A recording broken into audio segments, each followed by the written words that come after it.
Hello friends, আজকে আবার নতুন একটা ভিডিও নিয়ে চলে এসেছি তোমাদের কাছে। আমি রিঙ্কি, আর আজকে আমি বানাচ্ছি আবার সকলের পছন্দের একটি টক ঝাল মিষ্টি রেসিপি। তো আজকে আমি বানাচ্ছি কুলের আচার। তো দেখতেই পাচ্ছ এখানে কুলগুলো বোটা ছাড়িয়ে পরিষ্কার করে ধুয়ে নিয়েছি। এবার লবণ আর হলুদ মাখিয়ে নেব। তো লবণ হলুদ দেওয়া হয়ে গেল। এবারে আমি কুলগুলোকে ভালো মতো মাখবো। এই যে মেখে নিয়েছি। এবারে আমি এগুলোকে রোদ্রুতে শুকিয়ে নেব। তো দেখো কুলগুলো আমার শুকিয়ে গেছে।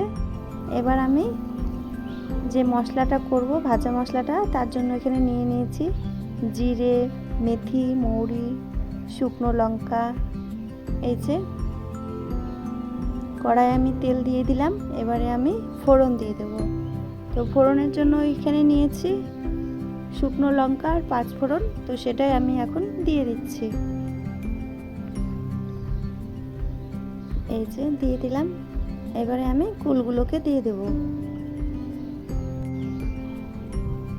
এই যে কুলগুলো আমি নিয়ে নিয়েছি, এবারে দিয়ে দেব। পরপর সবগুলো কুল আমি দিয়ে দেব।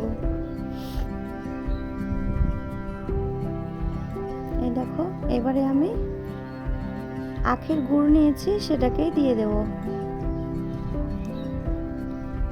এই যে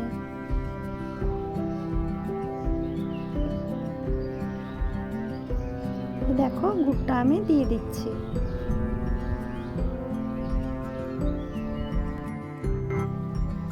দেখো, এবারে আমি আগে থেকে তেঁতুল গুলিয়ে রেখেছিলাম, তো সেটা দিয়ে দিলাম।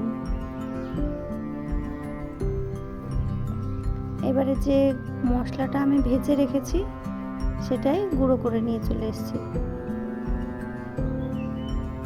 এই দেখো কত সুন্দর হয়ে গেছে আমার আচারটা। এবারে আমি ভালো মতো এটাকে বানিয়ে নিচ্ছি। তো দেখো আচারটা প্রায় আমার হয়ে এসছে। এবারে আমি হালকা করে গুঁড়ো মশলাটা দিয়ে দিচ্ছি। এই দেখো মশলাটা আমার দেওয়া হয়ে গেছে। এবারে আমি সবগুলোকে আবারও ভালোভাবে মিশিয়ে নেব।